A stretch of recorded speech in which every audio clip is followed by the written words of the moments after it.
amategeko arusha amabuye kuremera. Amategeko arusha amabuye kuremera ni ikiganiro cya radiyo Urumuri.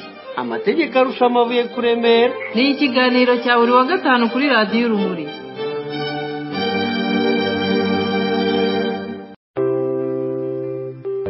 Twongeye kubasuhuza mwese abaduteze amatwi, turabifuriza ibihe byiza aho muri hose, haba mu Rwanda cyangwa mu mahanga. Mwese tubahaye ikaze muri iki kiganiro amategeko arusha amabuye kuremera. Ni ikiganiro cya radiyo Urumuri. Iki kandi akaba ari ikiganiro cy'ubugira kane, ni ikiganiro cya kane kuko bitatu bya mbere nabyo mwamaze kubikurikira. Uyu munsi mwagiteguriye kandi mugiye kugezwaho nanjye Jean Claude Murindahabi ndi pari mu Faransa muri imwe muri studio za Radio Urumuri. Iki kiganiro ni icyanyu nkuko na Radio Urumuri ari ya buri wese. Muri isanga rero naho mukanya. Hear me one more time, Holy Spirit. Holy Spirit, be my friend all the time. Love forever must come rescue me. Oh Lord, touch me, oh Lord.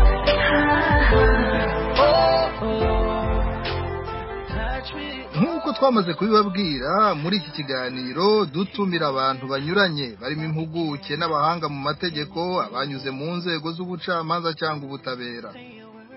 Uyu munsi mu kiganiro amategeko arusha amabuye kuremera twatumiye impuguke mu mategeko. N'avoka yunganira abantu mu manza, ari mu rugaga rw'abavoka mu gice cy'umurwa mukuru w'Ubufaransa ari wo Paris. Uwo n'avoka Dr. Silver Hategekimana, akaba ari impuguke mu bijyanye n'amategeko ahana, droit penal. Afitemo rero impamyabushobozi y'ikirenga. Ni n'impuguke mu mategeko mpuzamahanga mu by'ubukungu, management économique international. Ni n'impuguke mu bijyanye n'imiyoborere n'iterambere, gouvernance et développement. Nawe rero ari mu bo tuzitabaza kenshi kugira ngo adusobanurire ibijyanye n'amategeko, imikorere y'inkiko, imanza, ubutabera n'ibindi bishamikiye kuri ibyo byose. Uyu munsi aradufasha gusobanukirwa itandukaniro riri hagati y'amategeko agenga icyo twavuga yuko ari amategeko arebana n'iby'imbonezamubano cyangwa imanza z'amahugu, n'amategeko asobanura ibikorwa bibujijwe kuko ari ibyaha kandi bihanwa hakurikijwe uko ayo mategeko abigena. Ibyo dushaka kumubaza kuduhaho itandukanirizo mu gifaransa nicyo bita droit civil na droit penal.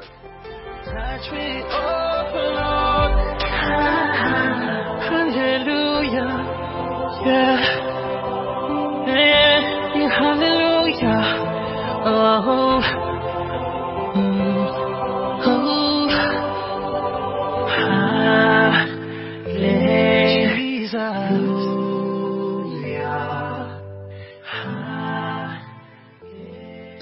Maître Dr. Silver Hategekimana, ndagusuhuje, urahura komeye. Muraboneza Jean Claude. Reka rero rwose ntangire ngushimira cyane aka kanya wigomwe kugira ngo uze uganirize abakurikiye Radio Urumuri. Ibi ngibi byo kunganira abantu mu rugaga rwo mu ntara ya Paris ubimazemo imyaka 8 yose. Iyo abantu bavuga ibijyanye n'amategeko y'iby'imbonezamubano cyangwa amategeko agenga imanza z'amahugu, nibi ngibi by'amategeko ahana ibyaha, droit penal, wagerageza kusobanurira abantu uburyo babasha gutandukanya ibi byiciro byombi? Urakoze cyane, ariko mbere ndagira ngo mushimire ko ubutumire bwawe, ariko ndagira ngo nisengure uko droit penal cyangwa se amategeko ahana n'ari amategeko yandi ya civile mbonezamubano mu Kinyarwanda. Kubivuga mu minota nk'ingi ntabwo byoroshye, ariko ndagerageza ku bisobanuro bya mbere nuko nka droit civil mu mategeko mbonezamubano ni amategeko ari abereyeho gushyiraho cyangwa se kurangiza ibibazo biri hagati y'abantu n'abandi. Donc ce sont les relations entre les individus bivuze mu gifaransa. Ni ukuvuga ko ntaho bihuriye na leta, ntaho bihuriye n'imibanire y'abantu ku giti cyabo. Kugira ngo byumvikane nuko urugero ushobora gusanga muri droit civil ibintu bijyanye na contrat cyangwa se kontaro ngira ngo niko bivuga mu Kinyarwanda, usangamo ibintu bishingiye kuri obligation cyangwa se inshingano. Ushobora gusangamo ndagaruka ntangangero hagati aho kugira ngo byumvikane neza. Ushobora gusangamo ibintu byo kuzungura cyangwa se ibintu bijyanye n'umuryango. N'ibintu bijyanye na contrat kugira ngo byumvikane neza ko ari ibintu birebana n'abantu ku giti cyabo. Ni nk'ukuntu umuntu ashobora kujya kugura inzu. Ngiye kugura inzu, ngiye kuyigura n'undi muntu wifite nyirayo. Ubwo ni ukuvuga ko njyewe niba ngiye kugura tugomba kumvikana ku giciro. Kumvikana ku giciro ni ukuvuga ko ambwira umubare cyangwa agaciro cy'inzu kamwe tukakemeranyaho, twamara kukemeranyaho ubwo akampa iyo nzu nanjye nkamuha amafaranga.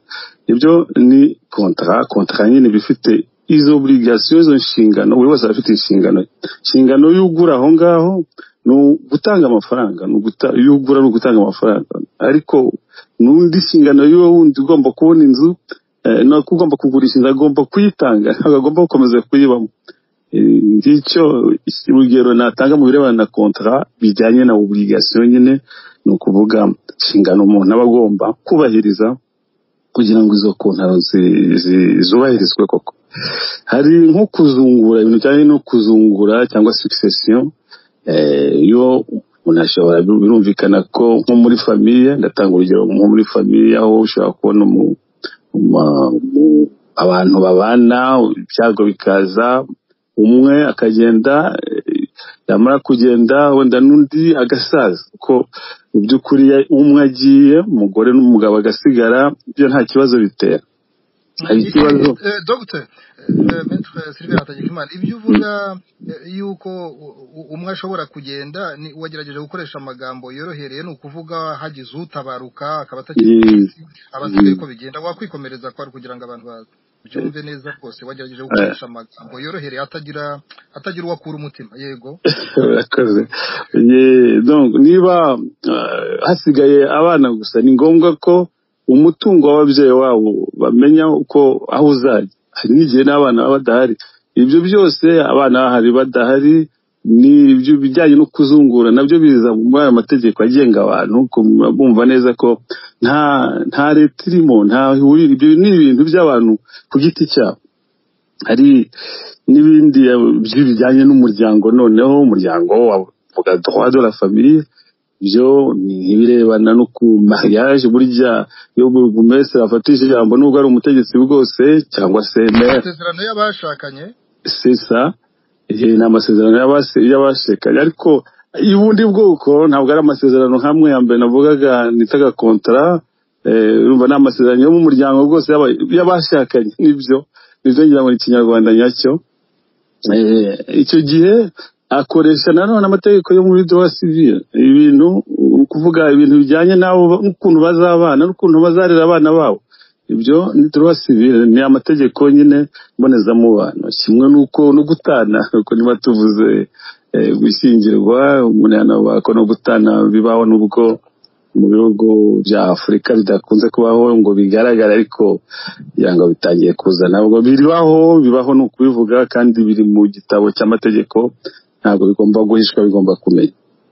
Nk'umuntu wibye imodoka ya mugenzi we, cyangwa se wagira gutya agashaka kwimura urumambo rw'urugabaniro rw'umurimo we, agashaka kuba yafata igice cy'undi cyangwa se akanawutwara wose, ibyo byose biri muri iki gice. Kwiba turaza kubigarukaho tubishyire muri penali, ariko gufata ibyo wari umbwiye, kurenga ibyawe ugafata umurimo wundi ukawita uwawe, ibyo ngibyo ni muri civil. ni mbonezamubano. Dr. urumva yuko izo ngero nari nanze ebyiri nzitanze ku bushake ngira ngo udufashe kuko urumva ko bitoroshye kuko hose harimo ikintu navuga yuko ari nko kwiba kwiyitirira iby'undi ukabitwara. Watubwira ukuntu umuntu abasha gutandukanya ibyo bintu byombi bijya gusa ntibibe mu gice kimwe cy'aya mategeko turi kureba? Ndagerageza ku buryo bwihuse kandi bugufi. Ubwo muri penal ndaza kubigarukaho mu kanya, ariko ufashe kujya ukiba imodoka y'undi uba ubangamiye umutekano w'abantu w'ibintu n'abantu n'ibintu byabo w'abantu n'ibintu byabo. Muri penal rero ingingo ya mbere y'ingenzi uvuze objectif iri mu za mbere muri abana n'amategeko ahana nuko kwiba bagomba gukora uko bashoboye kugira ngo uko muri penal kandi hazamo ari kubigarukaho nyuma, ariko hazamo procureur we inshingano yo nuyo gukora kuvugira societe ni ukuvuga gukora ku buryo ordre na sécurité bibaho nta kibazo. Ariko iyo umuntu yagiye kwiba abamenye ukuntu aba yanagiye hari ukwiba ufite ibyuma cyangwa udafite ibyuma, ariko uko biri kose kwiba ni icyaha gihanirwa n'amategeko mu rwego nyine rwa penal. kufa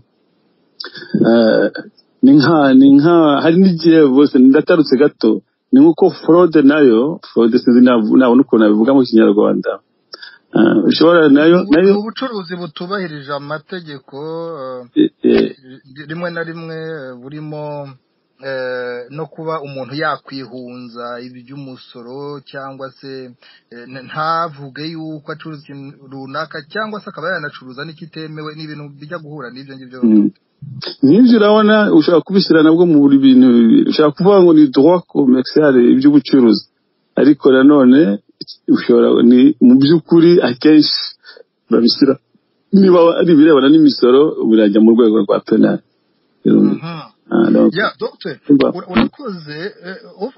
Ndagira ngo mbwire abadukurikiye yuko iki kiganiro cya kane kiri mu biganiro bya mbere bidufasha dutangira kugenda dusobanuza impuguke mu mategeko kugira ngo badusangize ku bumenyi bwabo mbere yuko noneho tuzajya twinjira mu mezi ari imbere, tuzajya twinjira ku kintu runaka cyaba cyarabaye ku rubanza runaka rwaba rwarabaye, bakadufasha kumva imigendekere yarwo, bakadufasha kurusesengura kugira ngo twumve neza ubutabera abantu baba bifuza, inzira buba bukwiye kunyuramo. None mu kanya turaza gufata kiriya gice cya kabiri mu gifaransa bita droit penal, ni amategeko ahana, ni amategeko mpanabyaha. turaza kugeraho muri icyo gice mu kanya nyuma y'ako karirimbo.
Maître Dr Silver Hategekimana, niba nta kindi wumva wakongera ku bijyanye n'ibisobanuro bya droit civil, amategeko agenga ibyabira by'imbonezamubano n'amahugu, twinjire muri kice cya droit penal, ni ukuvuga amategeko mpanabyaha.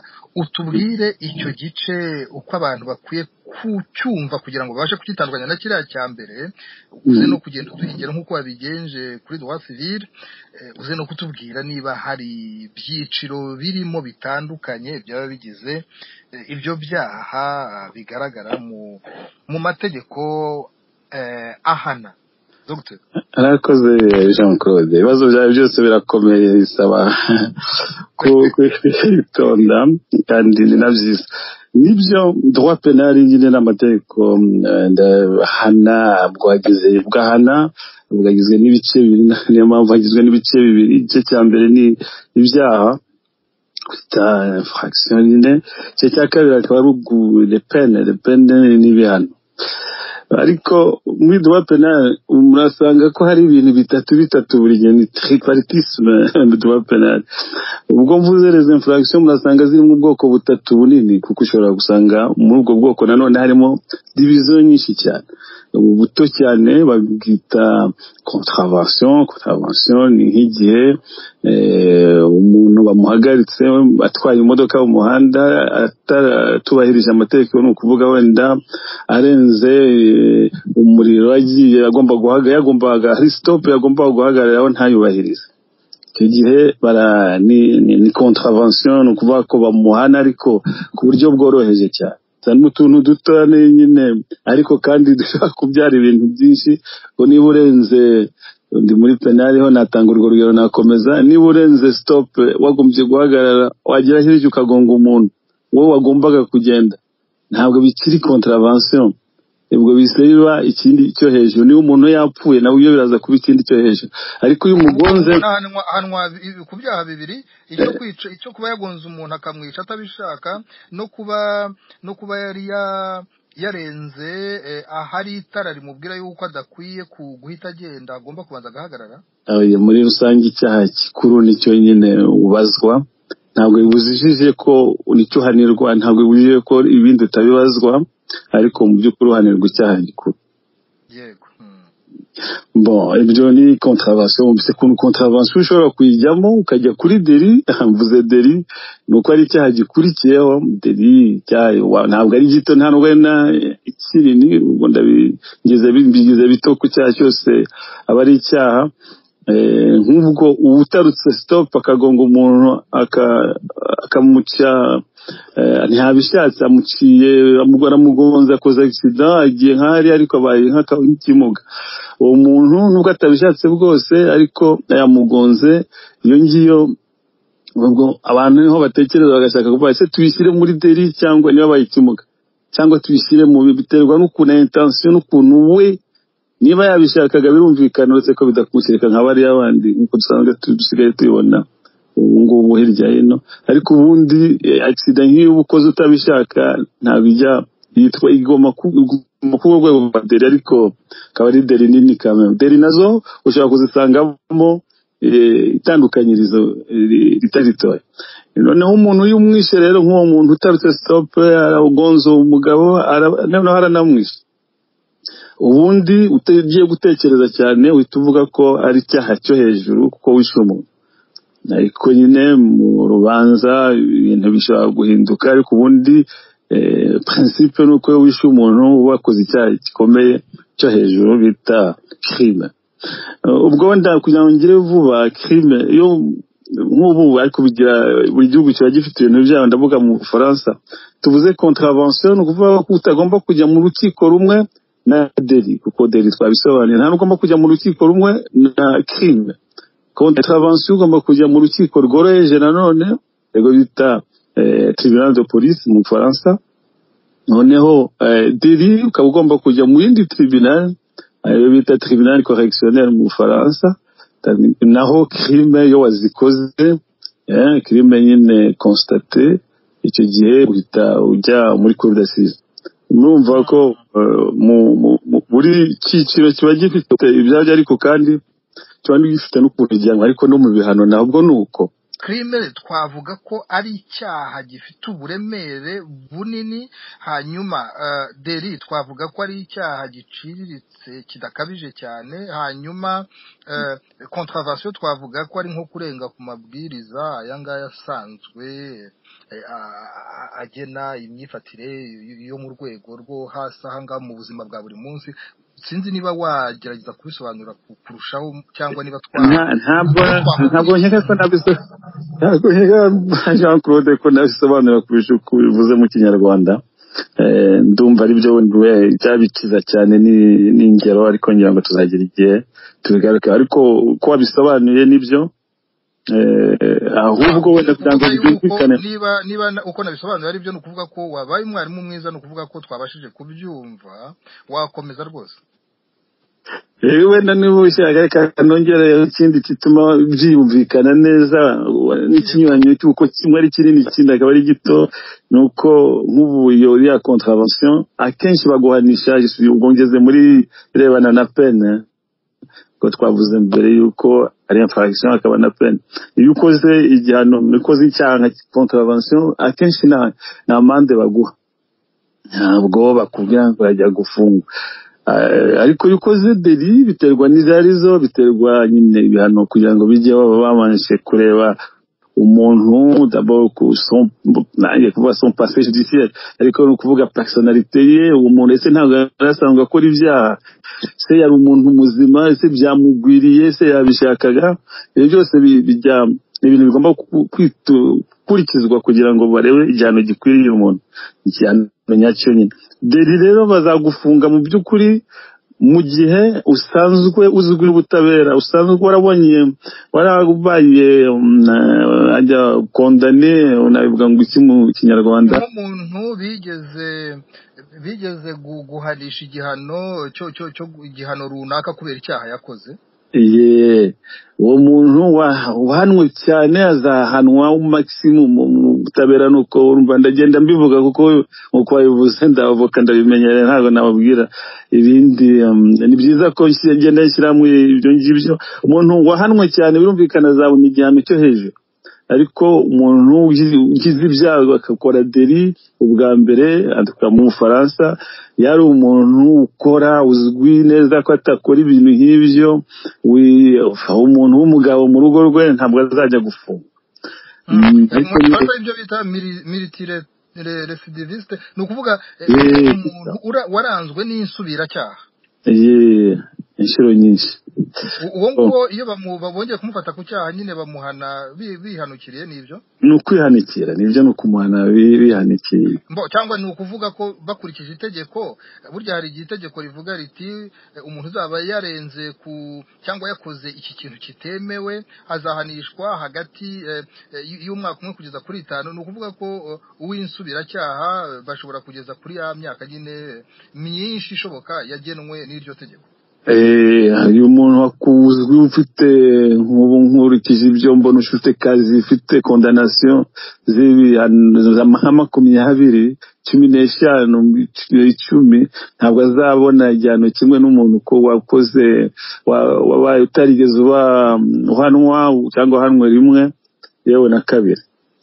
Ariko nanone ntabwo nanone ariko umuntu ntibamuhanisha icyaha kidateganyijwe n'itegeko ngo nuko ngo asubiyemo inshuro ebyiri. Oya ntabwo bazarenza uko biri kose igihano itegeko nk'uko twabivuze.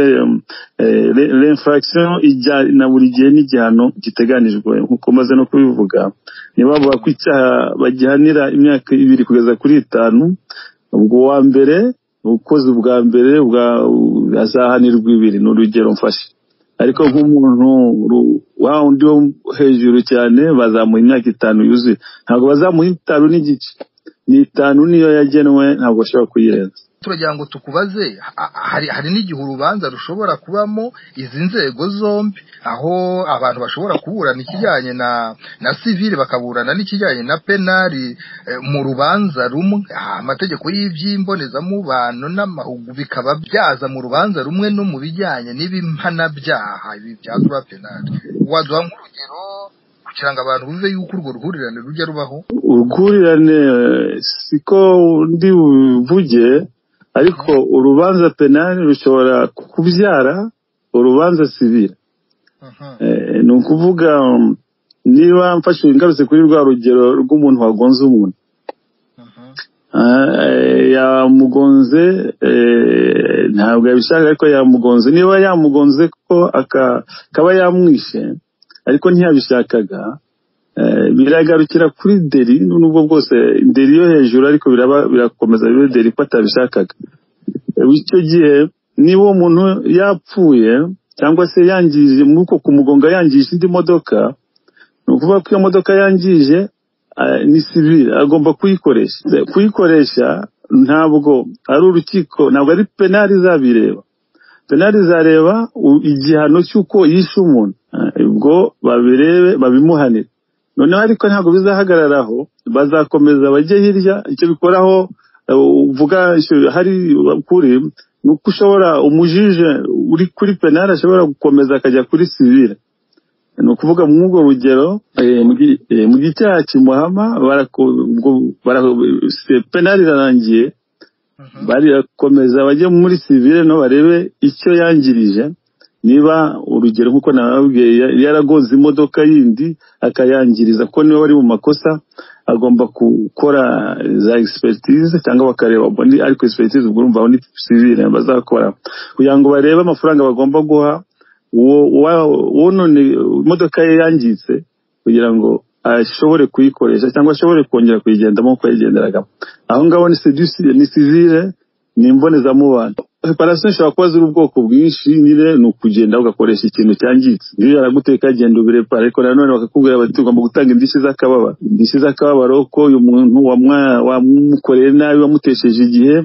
Ahubwo bashobora no kuvuga bati uyu muntu tuvuge ko ari umuntu wari no mu modoka, wari ugiye ku kazi, ariko noneho ko yamukomerekeje akaba ataragiye ku kazi ukwezi kose, azamubwira bati uyu muntu yagombye kuba yarakoze, naragiye gukora ukwezi, ariko ukwezi yakumaze muri hospital.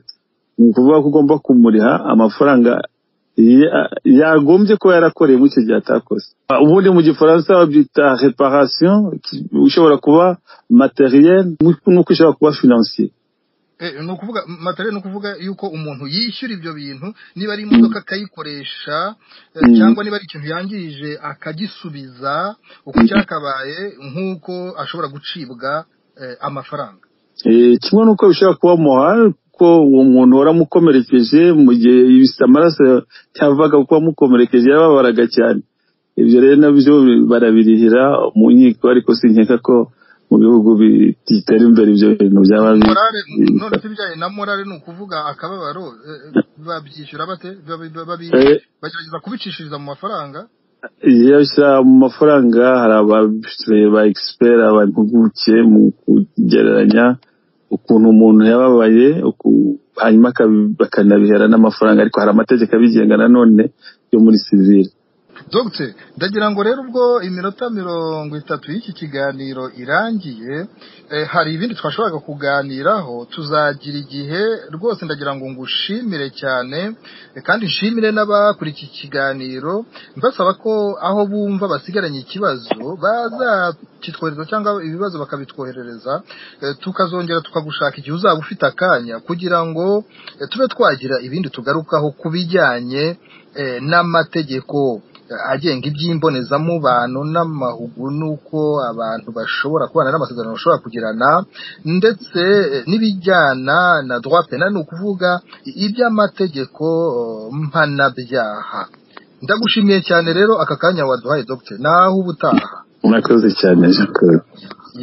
Abadukurikiye rero, umugoroba mwiza, mukomeze kumererwa neza aho muri hose. Naho ubutaha.